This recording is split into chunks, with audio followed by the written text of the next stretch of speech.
Hi there. Welcome in. What can I get you?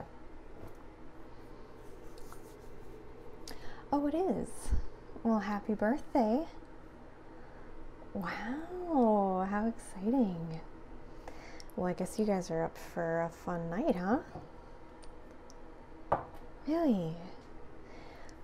No, not at all. I was the same way. And a lot of people are like that, so definitely no shame at all. So, do you think you know what you want, or? No, that's fine. I'd be happy to talk through some of it. Yeah, there's a lot to go over. I mean, as you probably know, there's thousands and thousands of combinations and types of alcohol, of course. So I won't go through everything, but did you have an idea right off the bat? Do you like beers? Do you like wines? Mixed drinks, cocktails? Yeah, I mean, we have a lot of stuff here, but it's, there's certain things that we might not have. So really super fancy cocktails tend not to come up too often here. If you can think of something, throw it out there and I can let you know if we have it. Sure. Not a problem. I can go over just some of the more common stuff. So you haven't had any sort of liquor, right? And that's what you're looking for. Okay. I would say maybe just let's not start out with shots, just because if you've never had a drink before, you're probably going to find that kind of off-putting to start you off. I mean, and of course, you want to be safe. Like, you don't want to have just a horrible night on your birthday. So, maybe you graduate to shots later on. I think it's good if we start with a mixed drink or something. Sure. So, let's see. We can just go through some of the typical mixed drink combinations, just a couple ingredient sort of things. So there are a few different types of liquor that you're probably familiar with in some way. There are some of the clear liquors like gin and vodka. There are darker liquors like whiskey. Rum can be white rum or it can be dark rum. It can be spiced. There's different kinds of that. Tequila can be a white or it can be an aged tequila, can be gold. There's all different kinds. Liquors are those kind of clear alcohols that you're probably very familiar with. Liqueurs are actually liquor that is combined with something else, something sugary usually. One example of a liqueur, in case that doesn't really make sense to you, is Bailey's. You've probably heard of this. Yeah. So Bailey's it's Irish cream. And it's not the only brand, but that's, when people say Irish cream, they tend to be referring to Bailey's. So Bailey's there is actual cream in there, but there's also whiskey. So it's something that you would drink for like a dessert. It's something you would drink in a smaller amount. You wouldn't like have a pint glass full of it. And don't be fooled, it does have actually, a good amount of alcohol. So this one in particular has 17%. But so it's not, like a milkshake, it's going to have alcohol in it. So sometimes you got to be careful because they could taste really good. That one is something that you might put in coffee to make an Irish coffee. There's other coffee drinks like Kahlua and coffee, or, cream is often something you mix with liquors like Kahlua, which is the coffee one that I mentioned. So that's what a liqueur is. What's interesting with liquor is sometimes the way they make it let me back up a little bit. Some things about alcohol are just kind of contested between experts. Some people think one thing and other people think something else, and that's okay. So I've actually heard some people say that they think of spiced rum, so like Captain Morgan, they think of that as a liqueur because it is a liquor that is made with other ingredients like spices. I don't know if I agree with that. It doesn't really matter. If you like to drink it, that's really all that matters. And you know, I'm no expert either. Like, I mean, don't worry, I can make you a drink, but there are people who study this stuff like hardcore, so there's all kinds of stuff out there that I don't even know about. Yeah, so we don't need to get all into that. But so liquor, it's gonna be pretty straightforward. Like a lot of the drinks that you see people order are just, you know, the name of the liquor, like gin. This is Seagram's. This is kind of a lower end. It's not bad. It's actually like for more of a, I don't want to say bottom shelf. This is our rail, and we have a pretty good rail. And to explain what that is, the rail, so physically, is what's below me right now, so I can grab alcohol from there. That's where we keep the cheaper ingredients or liquors. So if someone says they want rail, I know that they just want whatever is the cheaper option. If somebody specifies a name, if they said I want Seagram's, or if they said I want Botanist or I want Tanqueray, those are gin brands, and so obviously I know that that's specifically the type of gin that they want. And we call that call drinks, because you're calling the specific name of the liquor. But anyway, so just some people get confused about the whole rail thing. I was confused at first as well, especially because it's kind of a regional thing, or a thing that varies between bars. Some people call it the well, and other people will just call it, like, you know, whatever you have that's cheapest. It's a similar concept to wine. You might hear that they have a house red or a house white. That's just the sort of default. So if you said, I just want a red, we would know to give you the house, versus you saying, I want this specific brand. So, where was I? So if you wanted to go with Seagram's, you know, or just the rail gin, you could just say, I want a gin and tonic, or I want gin and soda. Something I would often get at the bars is a gin and soda splash of cran, which just means there's a little splash of cranberry juice, because soda is just carbonated water. It doesn't taste like anything. So that cranberry, the sugar helps a little bit with the taste. Yeah, when I first started drinking, I did not really like it. I certainly was someone who started out with, like, you know, wine coolers and stuff like that. Absolutely nothing wrong with that. But as I get older and as I drink more, I do enjoy the taste of gin.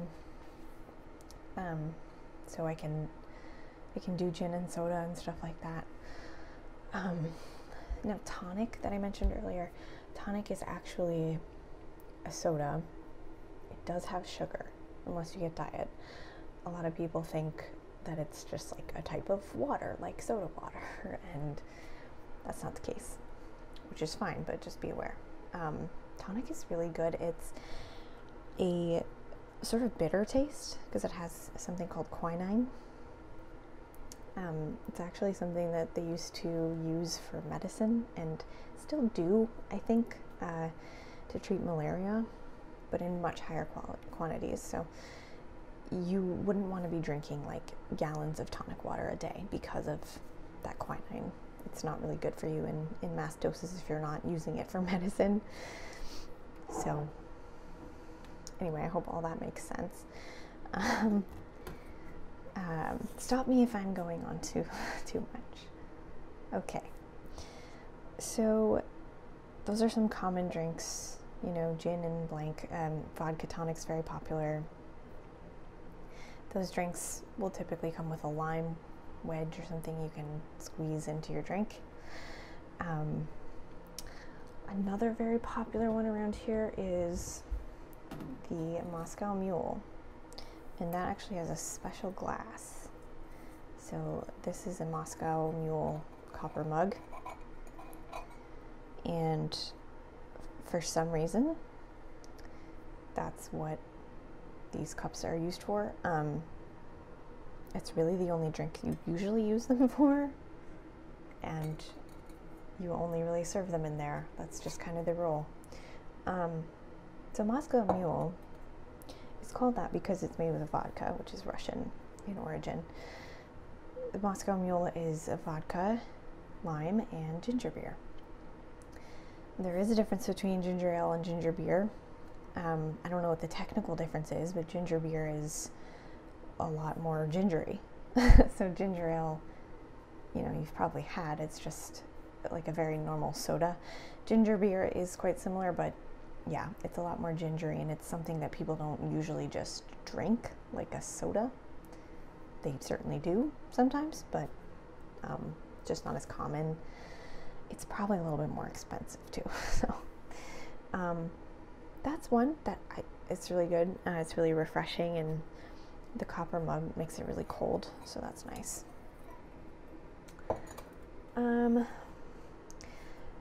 I guess we can go over too, if you wanted something neat. So we talked about shots earlier. Doing shots is obviously more of a party sort of thing, but the difference between a shot and just ordering something neat is not really that different. It can be. Sometimes shots are mixed cocktails, actually. Those are usually called shooters, but they can be, you know, like really fun, fruity, different cocktail mixes, and we shake them in the shaker and then pour them all in their little shot glasses, and you know, that's usually for like a party or something. But people who are more experienced drinkers or just want something really pure, they'll just order the alcohol either neat or on the rocks, or I guess they could order it up. So I'll explain.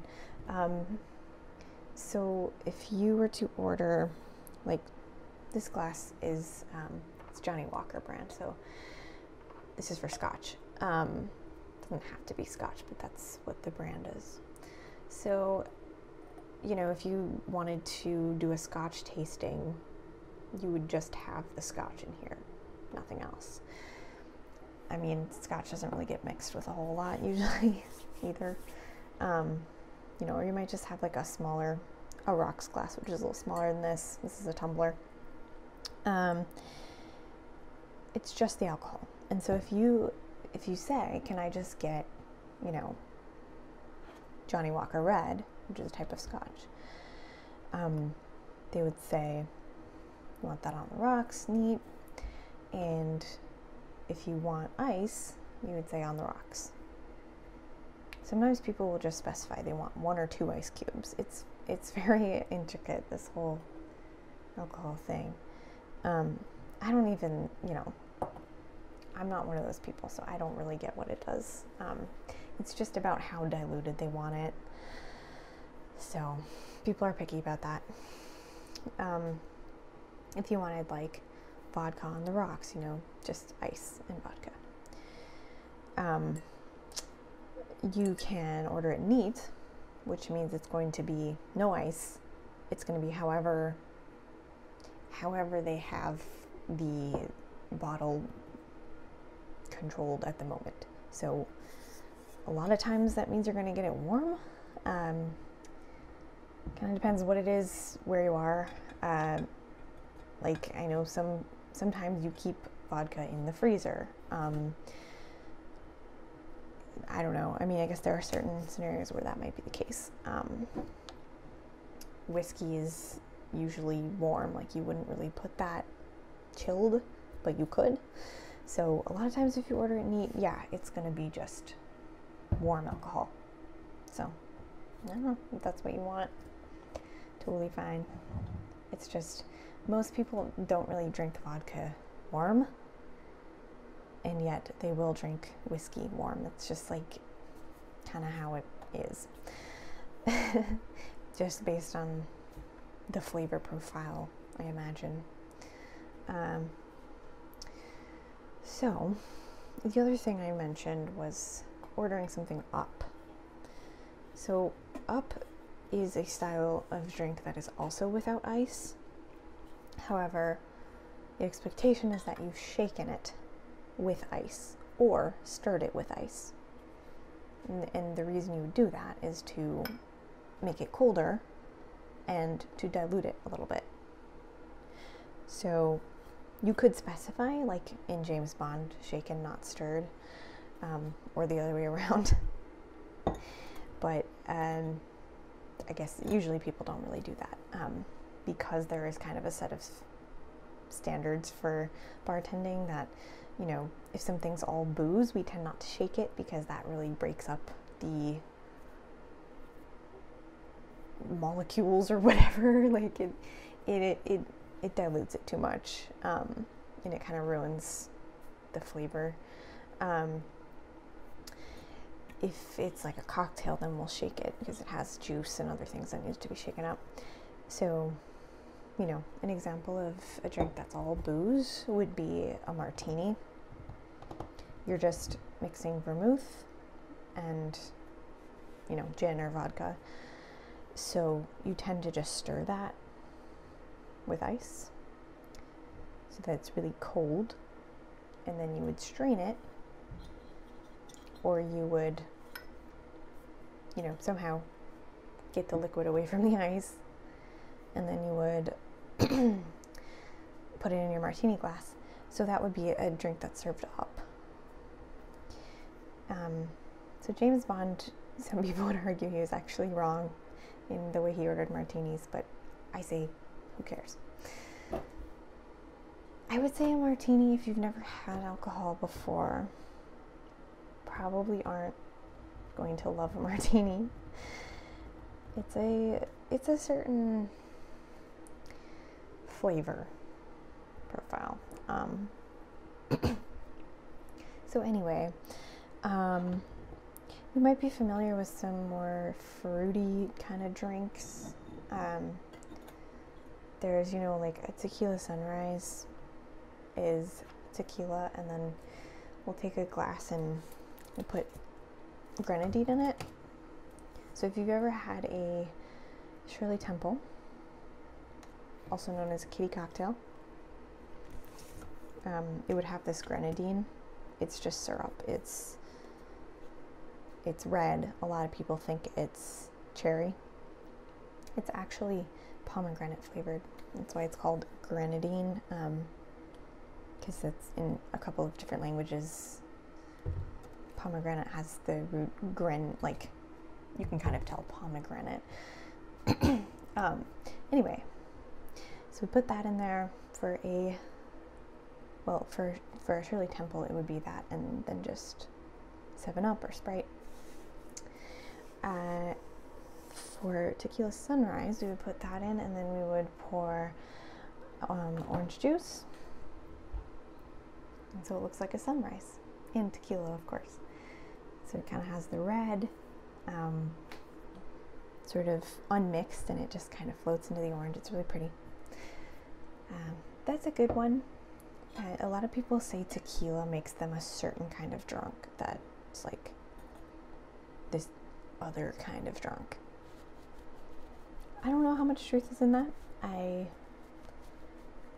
think there could be some truth to it.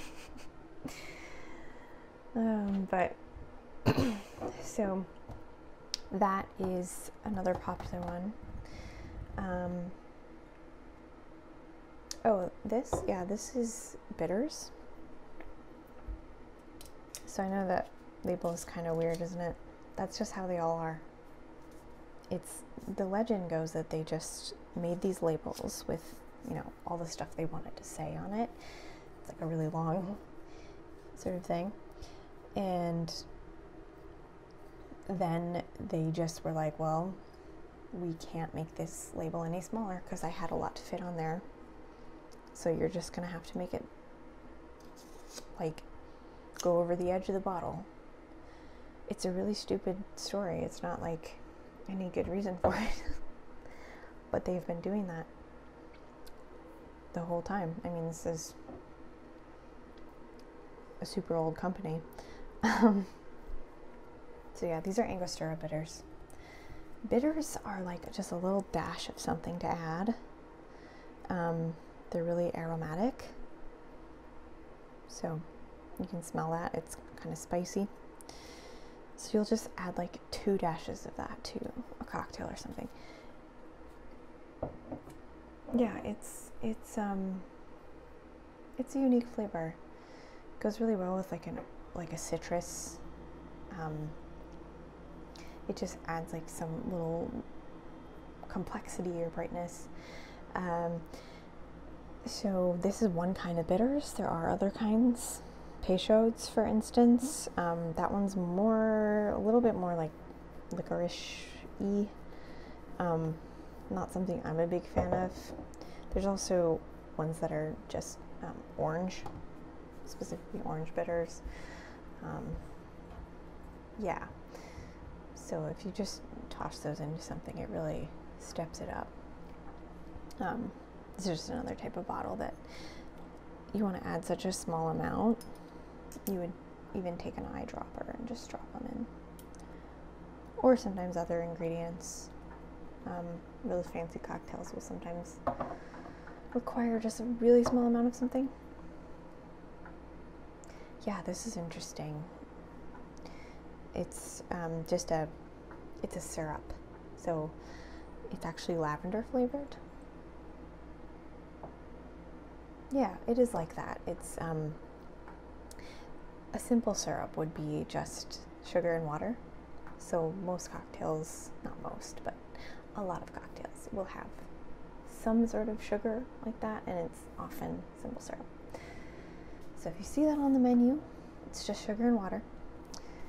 But sometimes they like to add flavors to the syrup to try to make it more interesting, and this one's lavender. You can make honey syrups. So it's honey, but then you add some water to make it a little bit more less viscous, I think. More watery. Yeah, because it's a lot easier to shake up something that's more liquidy.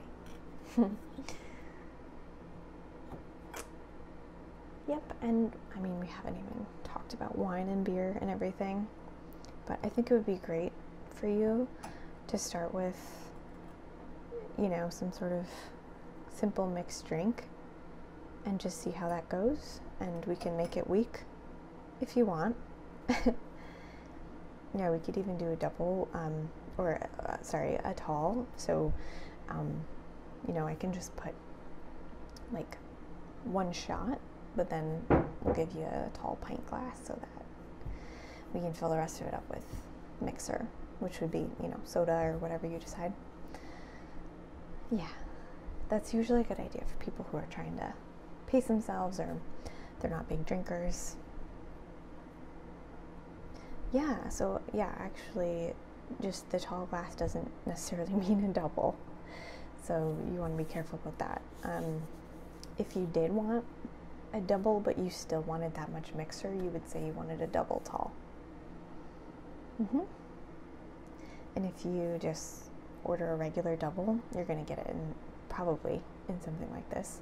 So you'll get 2 shots and then fill the rest of it up into this glass. So that's something that will get you a little bit more inebriated, which is sometimes what people are going for. Yeah, exactly. A shot is 1.5 ounces. Well, it depends where you are. But that tends to be the norm, at least in today's age. in this region.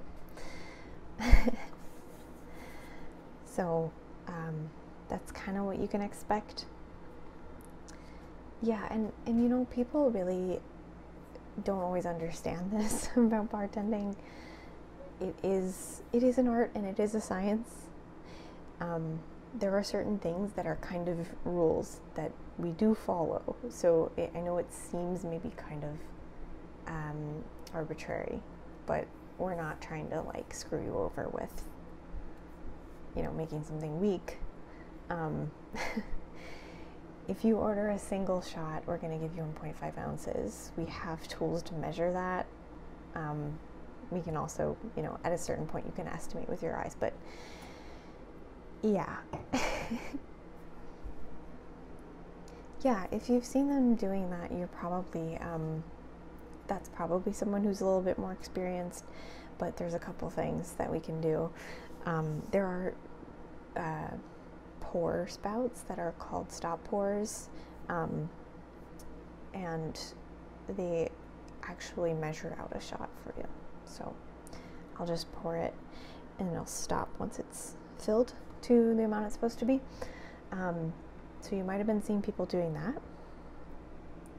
Alternately, if it's not one of those, more experienced bartenders will just have an idea of how much a shot is, and a lot of times they do that by counting in their head. So they just get a good rhythm to it, and once they've counted to 4, they know that's usually how long it takes to pour out that amount, if that makes sense. Yeah. So when they do it really fast, that's usually what they're doing, but they're still quite accurate. They should be.